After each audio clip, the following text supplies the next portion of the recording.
capítulo 1, do verso 43 até o verso 51. No dia imediato, resolveu Jesus partir para a Galileia e encontrou a Filipe, a quem disse: segue-me. Ora, Filipe era de Betsaida, cidade de André e de Pedro.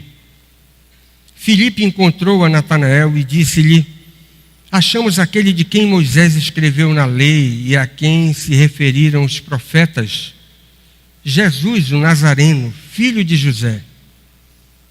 Perguntou-lhe Natanael: de Nazaré pode sair alguma coisa boa?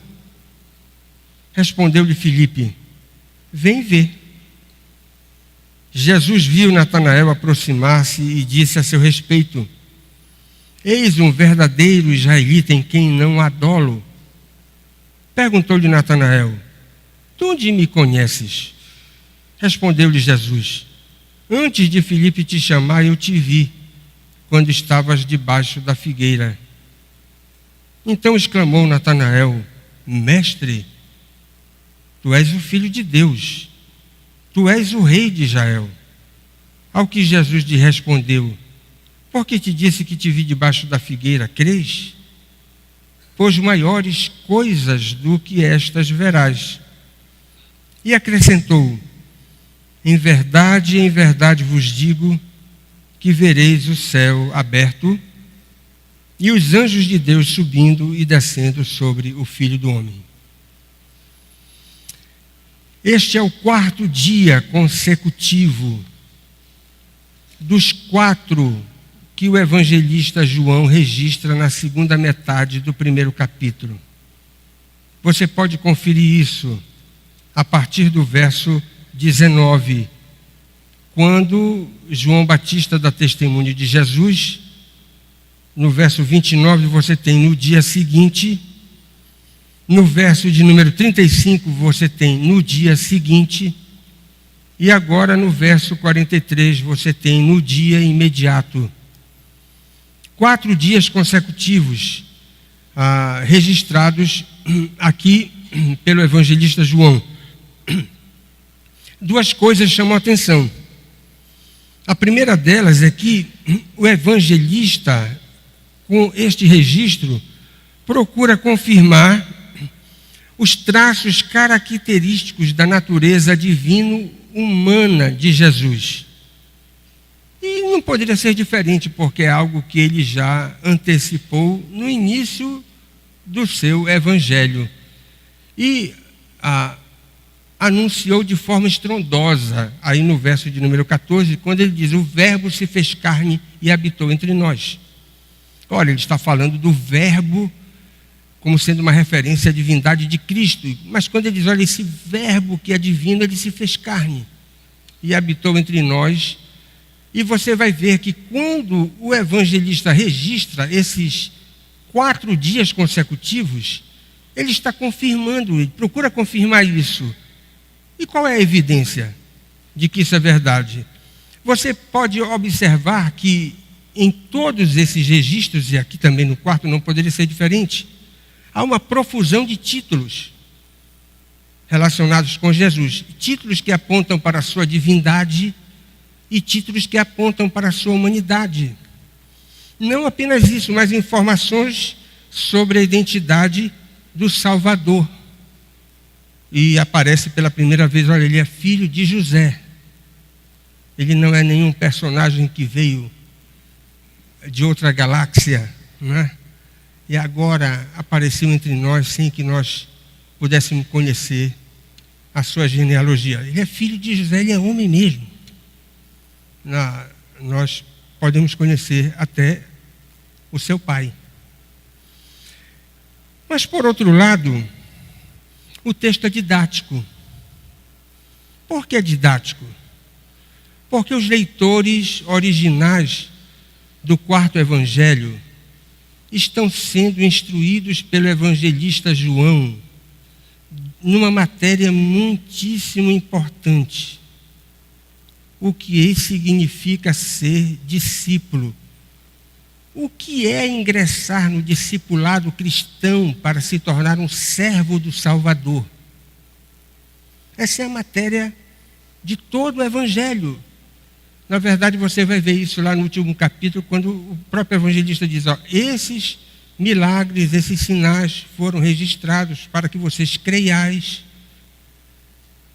E crendo tenhas vida em seu nome. O objetivo, portanto, do evangelista é apresentar para os seus leitores quais são as características distintivas do discipulado cristão. E nada melhor do que reunir esse naipe de experiências quando você tem não apenas João Batista apontando para Jesus, mas você tem os primeiros seguidores de Cristo, ou seja, os primeiros discípulos que vieram a fazer parte do início da igreja. Nada melhor do que apresentar esses primeiros adeptos da comunidade cristã fundada pelo Salvador. Eu quero ver com os irmãos algumas características dessa chamada ao discipulado. E eu só vou falar sobre Filipe hoje à noite, senão ficaria um sermão muito extenso e temos a ceia ainda. Observe bem que você tem 43, 44, 45, 46. Os versículos que aparecem aí. Em cada um desses versículos você tem uma característica do discipulado. Primeira, verso 43. A chamada para o discipulado é uma chamada eficaz. O texto destaca que Filipe atendeu com alegria a ordem do mestre. E preste atenção, até aquela altura, Jesus Cristo ainda não tinha feito nenhum discurso público para que a gente pudesse dizer assim, não, Filipe atendeu o chamado do mestre porque ele viu ouviu um sermão poderoso da parte do Salvador. Não ouviu. Ele apenas atendeu ao convite de Cristo, que lhe dirigiu a palavra dizendo, segue-me.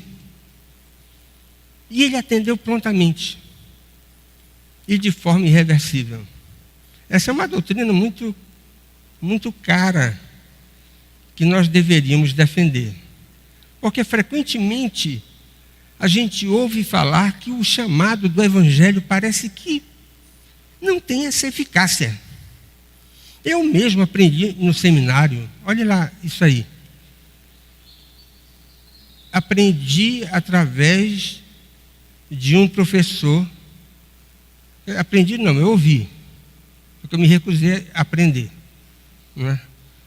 O professor dizia o seguinte, olha, você deve visitar aqueles que se decidem no culto de domingo à noite, na primeira semana, porque senão a adesão dessas pessoas irá se estragar. Nossa!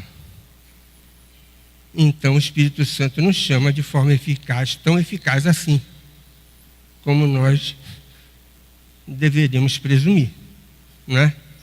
Se uma pessoa que se decide no culto de domingo não for visitada na primeira semana, a decisão dela se estraga. Estranho. Não encontro esse ensinamento nas Escrituras. Ainda bem que eu já tinha uma boa base doutrinária para levantar pelo menos uma dúvida com relação a esse tipo de ensinamento.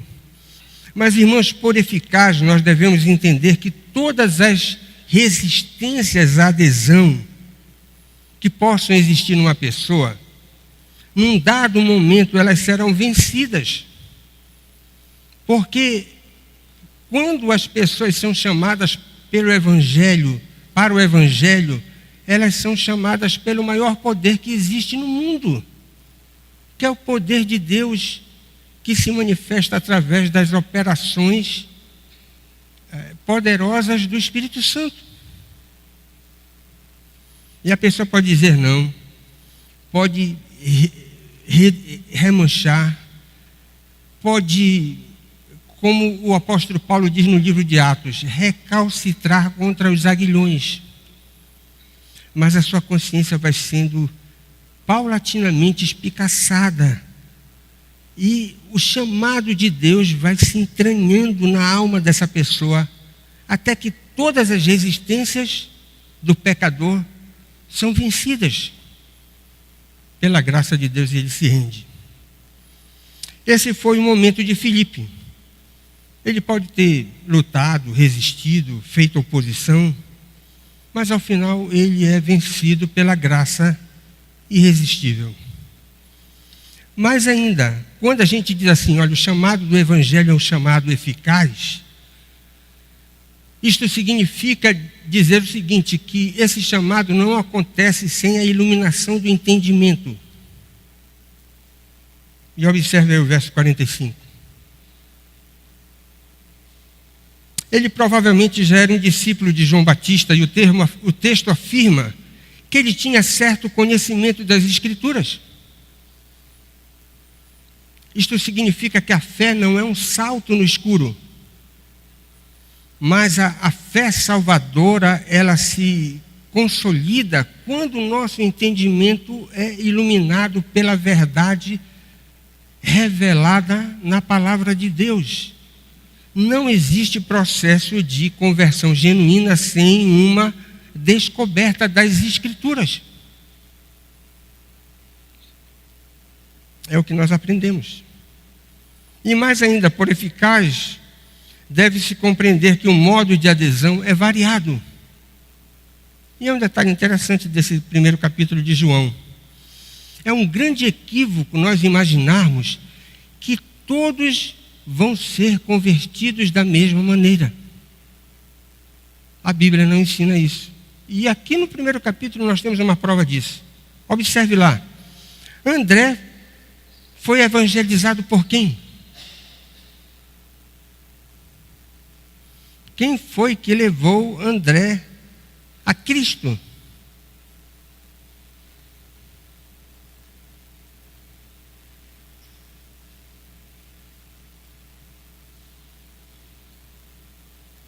Quem foi?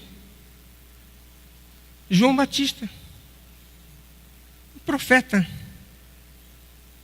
Mas veja o segundo nome, Simão, Pedro, foi alcançado para Cristo pelo testemunho. Perguntar para o marido aqui, para a Evelyn. Por um parente. O profeta, um parente. Filipe foi chamado diretamente por Cristo. E Natanael é o próximo personagem. Por um amigo. Olha lá. Um profeta, um parente, o próprio Cristo e um amigo. Que formas variadas das pessoas serem encaminhadas para a salvação. Agora preste atenção. Todas essas foram encaminhadas à salvação pelo testemunho oral de uma pessoa.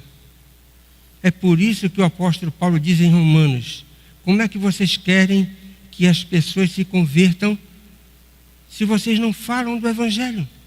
Não é verdade? As pessoas vão se converter quando elas ouvirem dos nossos lábios. Como crerão se as pessoas nada ouvem daquele que é o Salvador? É o argumento do apóstolo Paulo. Em todos esses modos, em todas essas formas diferentes, tem uma característica em comum. Olha lá que coisa interessante. É claro que o testemunho poderoso do profeta dizendo: eis o Filho de Deus, eis o Cordeiro de Deus que tira o pecado do mundo, é muito diferente do testemunho do parente, do testemunho do amigo, quando só disse assim: olha, vem ver. Não é? Nós achamos aquele de quem Moisés falou na lei e os profetas também. É muito diferente. São conteúdos completamente diferentes em termos de qualidade. Mas olha a característica em comum. Todos os testemunhos orais foram autenticados pelo Espírito Santo. Ou seja, você pode falar muitas coisas ou pode falar pouca coisa. O que se requer é que o Espírito Santo autentique aquilo que você falar do Evangelho para aqueles que ainda não creem. A chamada para o discipulado, verso 44, é uma chamada para a comunhão. Ninguém é chamado para vivenciar a fé numa experiência de isolamento místico. Eu abracei a Cristo como meu único e suficiente Salvador. Agora eu vou ficar na minha casa e vou separar parte do meu tempo durante a semana para entrar em êxtase, procurar atingir o nirvana ou alguma coisa parecida. A Bíblia não nos ensina isso. Esse foi o erro inicial do movimento monástico, que teve muitas razões para reagir contra o mundanismo da igreja, a tal ponto de alguns personagens notáveis dizer o seguinte: olha, não é possível mais viver o evangelho no meio dessa sociedade decaída, nós vamos para os desertos, vamos para as cavernas e vamos nos dedicar de corpo e alma à consagração, às coisas espirituais, à devoção para com Deus. E claro que eles erraram. Havia muita coisa a ser considerada na crítica que eles fizeram à igreja daqueles dias. Mas esse nunca foi o alvo ou o padrão que Deus estabeleceu para aqueles que viessem a confessar o nome do seu Filho Jesus Cristo.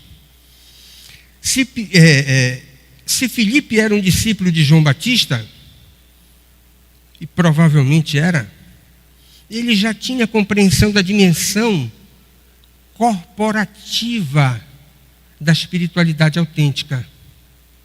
Presta atenção, é impossível nós imaginarmos que João Batista estivesse ensinando os seus discípulos a esse tipo de espiritualidade mística, contemplativa, isolacionista, porque você não tem esse ensinamento nem no Antigo Testamento e nem no Novo Testamento. A experiência com a fé autêntica, verdadeira, é uma fé que nos lança, nos joga no condomínio de pecadores, que é a igreja. Tanto no Antigo Testamento quanto no Novo você vai ter isso. Agora, ao ser chamado por Cristo, ele iria compreender com mais profundidade essa realidade. O evangelista indica que Filipe está sendo chamado para fazer parte de um corpo, de uma comunidade, onde já existem outros membros. Esse é um detalhe interessante do texto. Quando você tem o evangelista fazendo referência, veja aí no verso 44. Ele faz referência a André e a Pedro. O evangelista não está dizendo simplesmente: olha, aqui existem dois camaradas que são até conterrâneos desse tal de Filipe, que agora está sendo chamado para seguir a Cristo. Não está interessado em conterraneidade. Não está interessado. Olha, Zé de Belém do Pará, estavam lá no meio do deserto do Atacama e agora se encontraram e tiveram uma experiência espiritual. Não era interesse simplesmente pelo fato de que eles eram conterrâneos. O interesse do evangelista é acentuar o fato que Filipe estava sendo chamado para seguir a Cristo. E já havia outras pessoas, inclusive do seu lugar, que eram também seguidores do próprio Mestre, do próprio Salvador. Ao ingressar nessa nova comunidade, o evangelista diz: olha, ele não está entrando para fazer parte sozinho de uma sociedade secreta. Ele está sendo chamado para fazer parte de uma comunidade onde já existem outros membros, professos, tão crentes quanto ele. Inclusive, oriundos da mesma localidade, da onde ele procedia. Eu quero ver dois princípios com relação a esse verso 44 aí. E queria até lançar um desafio para você. Olha o que esse verso 44 nos ensina. E frequentemente nós erramos nisso. na comunidade cristã, parece que existe uma regra. Os mais antigos devem acolher os mais novos. Filipe ia ser recebido por André e Pedro, que já estavam na comunidade. Não é fácil, irmãos, o ministério de integração da igreja. Não é fácil. Quem aqui chegou há 2 meses aqui na igreja? Levante a mão. Quem está recente aqui? Estou vendo um bocado de gente aqui, não quer levantar a mão. Não é? Os mais antigos devem receber aqueles que estão chegando. Olha, isso é tão sério que eu recebi uma mensagem por WhatsApp. Né? O André recebeu também. A do André foi mais complicada. A moça estava reclamando porque ela já tinha a 2ª vez na igreja, tinha sido apresentada, e ninguém tinha dado acolhida a ela. E ela disse: olha, eu vou hoje à noite lá. A mocidade aqui ficou apavorada.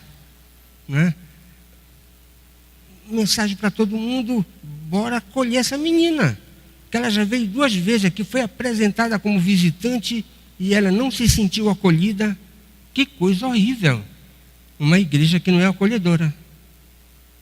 Mas sabe qual era o problema? A menina tinha visitado a igreja presbiteriana em Cidade Nova, lá em Manaus, não era aqui. Porque tem uma igreja presbiteriana em Cidade... A nossa aqui é igreja presbiteriana da Cidade Nova. Ainda bem, não é conosco. Não é? Mas eu recebi uma mensagem também. Eu recebi uma mensagem parecida semana passada, não foi? Porque na página da igreja está o meu celular. E a pessoa já passar o WhatsApp para mim. Eu estou com um camarada em Curitiba. Ele me passou 54 mensagens pelo WhatsApp. Está desesperado lá. Mandei fé genuína para ele.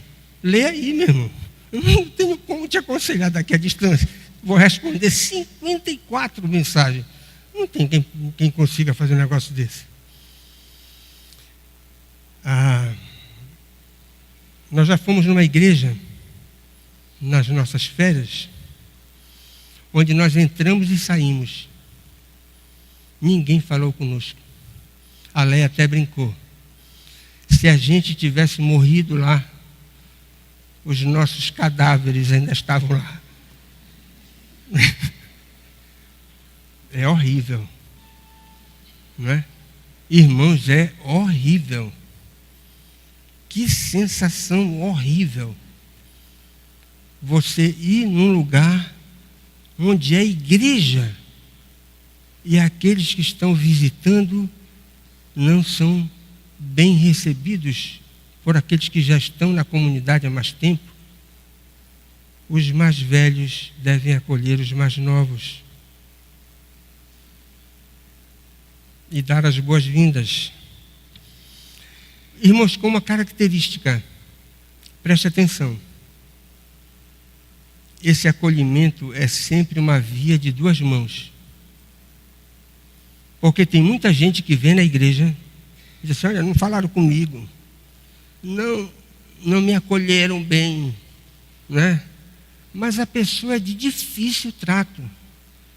Você que anima, convida, insiste, faz de tudo, e a pessoa não quer conversa, não quer repartir a sua vida com outros.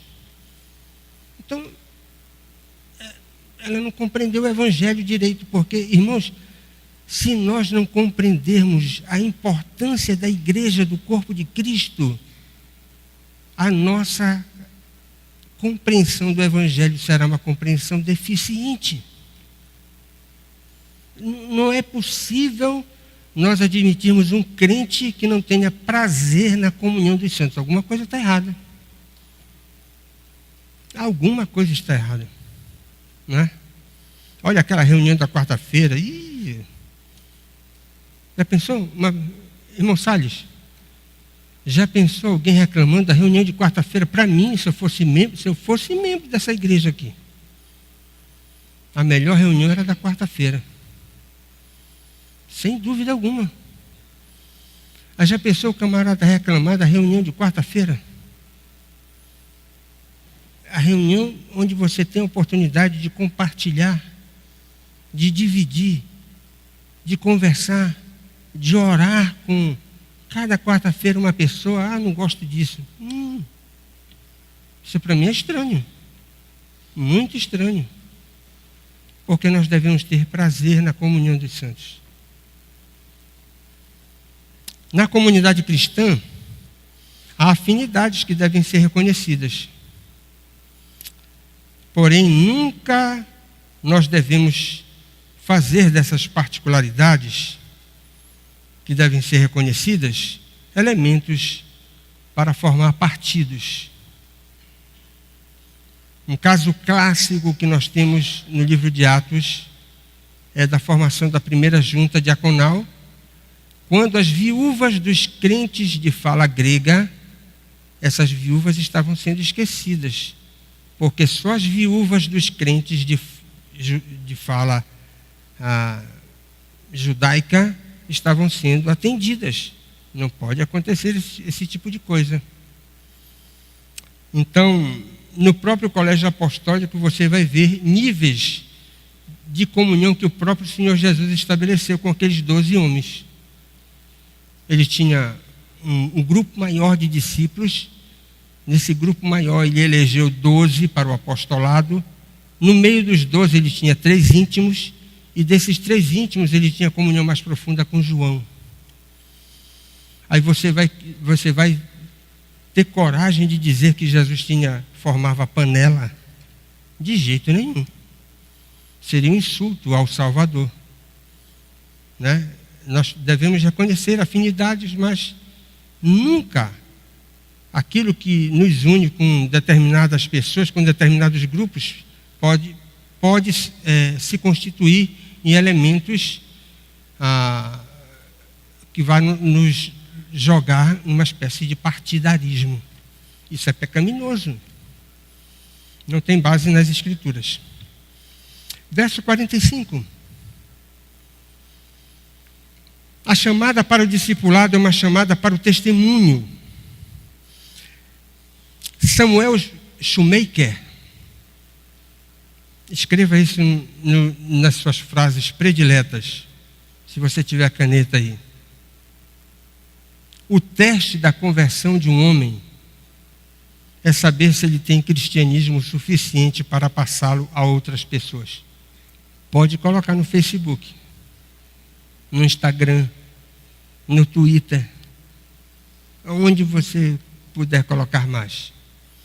O teste da conversão de um homem é saber se ele tem cristianismo suficiente para passá-lo para outras pessoas. Aqueles homens que foram convertidos inicialmente para a formação da igreja, eles deram testemunho. E 2 características você pode notar aqui. O testemunho tem que ser experimental. Filipe compartilha com Natanael. É um detalhe muito interessante dessa história. Ele compartilha com Natanael o encontro que ele teve com Cristo. Ele não compartilha, Amarildo, o Berkoff, não é? Um compêndio de teologia. Não compartilhou. Ele compartilhou a sua experiência pessoal com Cristo. E a melhor ilustração que a gente tem disso na história da igreja é a história de John Wesley, que quando ele saiu da Inglaterra para a Nova Inglaterra, ele já era uma sumidade, um dos homens mais geniais que a era protestante produziu. John Wesley foi para ser missionário na Nova Inglaterra, atual Estados Unidos. E depois daquela experiência lá da tempestade no mar, que ele ficou apavorado, ele chegou em terra firme e foi recepcionado pelo seu tutor. E olha que coisa interessante. O seu tutor perguntou para ele assim: você conhece Jesus Cristo? Foi uma facada, né, aqui por baixo da costela de John Wesley. Ele não contou conversa. John Wesley desfiou toda a sua erudição daquilo que ele conhecia sobre teologia. O homem ficou sereno. Disse: eu não estou lhe perguntando acerca de doutrina. Eu quero saber se você conhece pessoalmente Jesus Cristo como seu Salvador pessoal. Olha o que você tem aí. Filipe compartilhou a experiência que ele tinha com o Salvador, não foi compêndio de teologia. E o detalhe interessante do texto é que o verbo está no plural. Ele não disse: olha, eu achei. Ele diz assim: olha, nós achamos. Tem mais gente envolvida nessa descoberta. Que coisa espetacular. Aquela experiência que ele havia tido, tendo seu entendimento iluminado para saber quem era o Salvador prometido, não era apenas uma experiência só dele. Outras pessoas estavam tendo também a mesma experiência. Irmãos, eu temo que muita gente seja mais presbiteriana do que crente. Você não teme também? Né? Vamos tratar da nossa casa, vamos deixar os outros para lá, né? Lá no prédio, os porteiros brincam muito entre eles, né? Sobre a atual situação do Paysandu. Ontem eu torci demais pelo Papão. Porque eu não quero ver o Papão cair. Apesar de ele estar já com o pé na cova, né? Mas os porteiros lá sabem que eu sou remista. Mas, seu João, por que o senhor não quer que o Papão caia? E sabe qual é a minha resposta? Porque eu sou mais paraense do que remista. É ruim para o Pará o Paysandu ir para a terceira divisão se abraçar com o Remo. Eu não quero isso.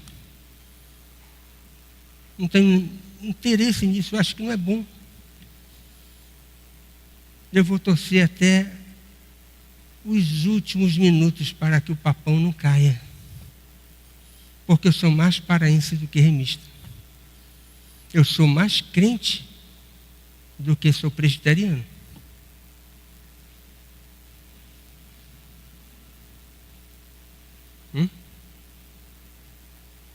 É o que você tem aí. O testemunho tem que ser bíblico. Não apenas experimental, mas bíblico. Filipe menciona os critérios de reconhecimento do Messias: a lei e os profetas. Aquela descoberta não era simplesmente alguma coisa das emoções, mas primariamente do entendimento daquilo que as Escrituras do Antigo Testamento diziam a respeito daquele que era o Messias prometido. A mente de Filipe estava permeada da palavra de Deus. E foi por isso que ele, então, reconheceu Jesus Cristo e pôde apresentar Jesus com autoridade para Natanael. Porque ele não estava apresentando um personagem escolhido por ele. Ele estava apresentando para Natanael aquele que havia sido prometido na lei e nos profetas. O seu testemunho estava ancorado nas Escrituras e não ancorado nas suas percepções pessoais. E por último, veja o verso 46. A chamada para o discipulado é uma chamada para o serviço. Filipe é apresentado como um discípulo recém-chamado, mas já está engajado no trabalho de expansão do reino de Deus. E preste atenção, essa categoria também do serviço, ela não é opcional. Assim como a comunhão dos santos não é opcional, servir também não é opcional, é uma obrigação, faz parte daquilo que é essencial no discipulado. Faz parte, portanto, da vocação cristã sanear as dúvidas daqueles que estão sendo evangelizados. Preste atenção que você pode lidar com muitas pessoas que ainda não se converteram e que poderão trazer para você dúvidas justas. E você vai ter que responder esses questionamentos justos. E essa foi a pergunta de Natanael. Você não tem aqui, vou logo adiantar, nenhum preconceito relacionado com a cidade de Nazaré. O que Natanael perguntou era algo que alguém que tivesse um mínimo de senso poderia levantar esse tipo de questão. De Nazaré pode sair alguma coisa boa? Porque todas as escrituras do Antigo Testamento apontam para outra região. Não é a Galileia, onde ficava Nazaré, mas é na Judeia, onde o Messias deveria nascer. Só para lembrar, o profeta Miqueias apontou a cidade, Belém de Judá. O Messias deveria ser da casa de Davi. E a casa de Davi não é no norte, é no sul da Palestina. É uma dúvida justa. E Filipe se mostrou habilitado para responder. Nós precisamos nos apresentar como pessoas habilitadas para sanear as dúvidas justas que porventura surgirem no nosso contato com as pessoas que estão sendo evangelizadas. Agora também faz parte do serviço cristão desafiar os interessados a verificar a veracidade do Evangelho. Esse é um detalhe interessante no texto. De Nazaré pode vir alguma coisa boa?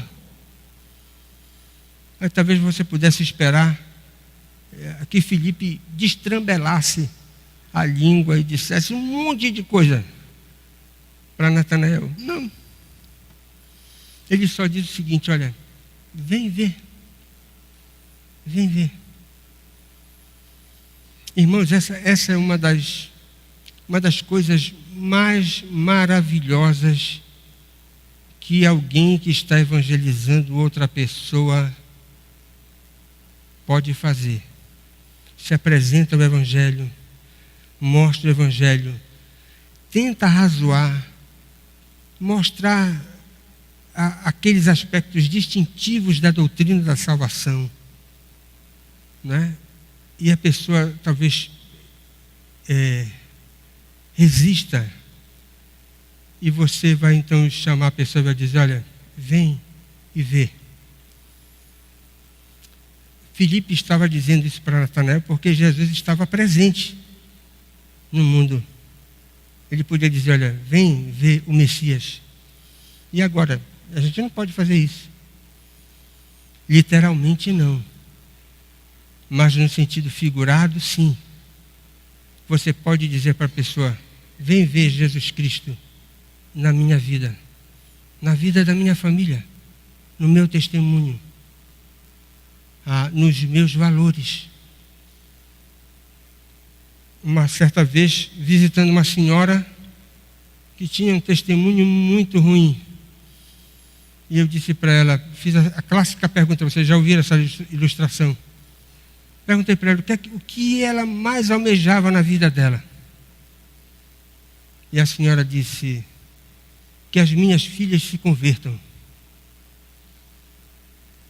Eu fiquei só pensando, não disse para a senhora, claro, não iria agravá-la, né?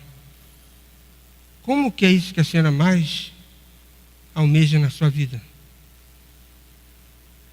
Se o seu testemunho é para lá de ruim, a senhora não pode dizer para suas filhas verem Jesus Cristo na sua vida. Porque no seu testemunho não tem nada de Jesus. Esse é um dos detalhes mais interessantes desse texto. Filipe só fez dizer para Natanael: vem ver. Vem ver Jesus Cristo, aquele que é o Salvador. Irmãos, duas observações para terminar e aplicar o nosso texto. Uma geral e outra específica. Quando Deus chama alguém, fique tranquilo. Se tem esse fardo nos seus ombros, chegou a hora de você jogar por terra o fardo. Você não tem que ficar preocupado com a conversão dos pecadores. Ela é obra do Espírito Santo. E quando o Espírito Santo chama, ele chama de verdade. Quando Deus chama alguém, ele chama de verdade. Ele chama para a comunhão na sua adorável família. Chama pessoas para chamar outras. Não chama para uma contemplação ociosa, mas chama para um engajamento penoso. Não é fácil dar testemunho do Evangelho nesse mundo hostil. Mas, ao mesmo tempo, é uma tarefa jubilosa. É um privilégio dar testemunho do Evangelho no meio de um mundo caído. E a pergunta não pode ser outra: você já foi chamado? Quem aqui já foi chamado assim? De verdade? Não estou sentindo firmeza.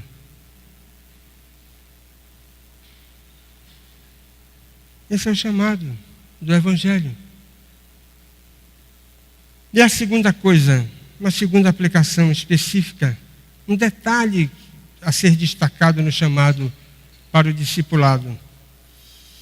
Quando alguém é chamado para pertencer a Cristo, fazer parte da igreja, preste atenção nisso. Ninguém é capaz de antecipar o que vai acontecer com essa pessoa. Um mistério. E é uma interrogação do bem. Do bem. Porque você tem pessoas ao longo da história que se converteram e que, pela graça de Deus, se transformaram em instrumentos poderosos na mão de Deus para mudarem realidades humanamente impossíveis. E olha que coisa interessante. Filipe, depois de aproximadamente 1 ano e meio,